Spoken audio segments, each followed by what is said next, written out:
നമ്മളിൽ പലർക്കും താമസിക്കാനും സെറ്റിൽ ആവാനും ആഗ്രഹിക്കുന്ന ഒരു സ്ഥലം ചോദിച്ചാൽ പലരുടെയും ഉത്തരം ഊട്ടിയായിരിക്കും. ഊട്ടിയുടെ ഒരു ക്ലൈമറ്റ് തന്നെയാണ് അതിൻ്റെ ഒരു മെയിൻ ഫാക്ടർ എന്ന് പറയുന്നത്. ഇന്ന് നമ്മൾ ഈ കാണുന്ന വീടെന്ന് പറയുന്നത് ഒരു സെയിലിനുള്ള വീടല്ല, ഇതൊരു റെൻ്റൽ പർപ്പസിനുള്ളൊരു വീടാണ്.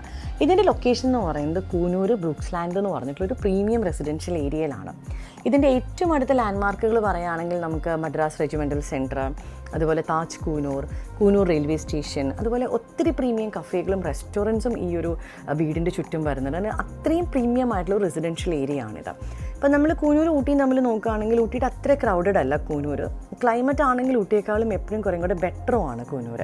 അപ്പോൾ ഇത് റെൻ്റൽ പർപ്പസിനുള്ളൊരു വീടാണെന്ന് ഞാൻ പറഞ്ഞിരുന്നു. അപ്പം ഇതിൻ്റെ ഓണർക്ക് ഇത് റെൻ്റ് ചെയ്യാൻ താല്പര്യമുള്ളതെന്ന് പറയുന്നത് കോർപ്പറേറ്റ് ഗസ്റ്റ് ഹൗസുകൾ, അതുപോലെ കോർപ്പറേറ്റ് ട്രെയിനിങ് സെൻറ്റേഴ്സായിട്ടൊക്കെ നടത്താൻ പറ്റുന്ന ടൈപ്പ് ഒരു വീടാണ്. അപ്പോൾ ഇതിൻ്റെ ചുറ്റും നമ്മൾ നോക്കുകയാണെങ്കിൽ ഒത്തിരി വീടുകൾ അങ്ങനെ പ്രൊവൈഡ് ചെയ്തിട്ടുണ്ട്. അതുപോലെ ഹോം സ്റ്റേകൾ ഒത്തിരി നടക്കുന്നുണ്ട്. അപ്പം ഏറ്റവും പ്രീമിയം ആയിട്ടുള്ളൊരു ലൊക്കേഷനിലിരിക്കുന്ന ഒരു വീടാണിത്. ഇതിൻ്റെ എക്സ്പെക്റ്റിംഗ് റെൻ്റ് എന്ന് പറയുന്നത് 1 lakh ആണ്. ഇതിൻ്റെ മെയിൻ്റനൻസും കാര്യങ്ങളെല്ലാം ഓണർ തന്നെയാണ് ടേക്ക് കെയർ ചെയ്യുന്നത്. കാരണം ഇവിടെ നല്ലൊരു ഗാർഡൻ ഉണ്ട്. 20 സെൻറ്റിലാണ് ഈ ഒരു വീട് വരുന്നത്. അപ്പം ഈ ഒരു ഗാർഡൻ ഏരിയയൊക്കെ നമ്മൾ നന്നായിട്ട് മെയിൻറ്റെയിൻ ചെയ്യേണ്ടതുണ്ട്. അപ്പോൾ അതൊക്കെ നമ്മൾ ഓണർ തന്നെയാണ് ടേക്ക് കെയർ ചെയ്യണത്.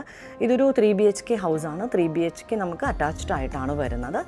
ഫുള്ളി ഫേർണിഷ്ഡ് ആയിട്ടുള്ളൊരു വീടാണ്.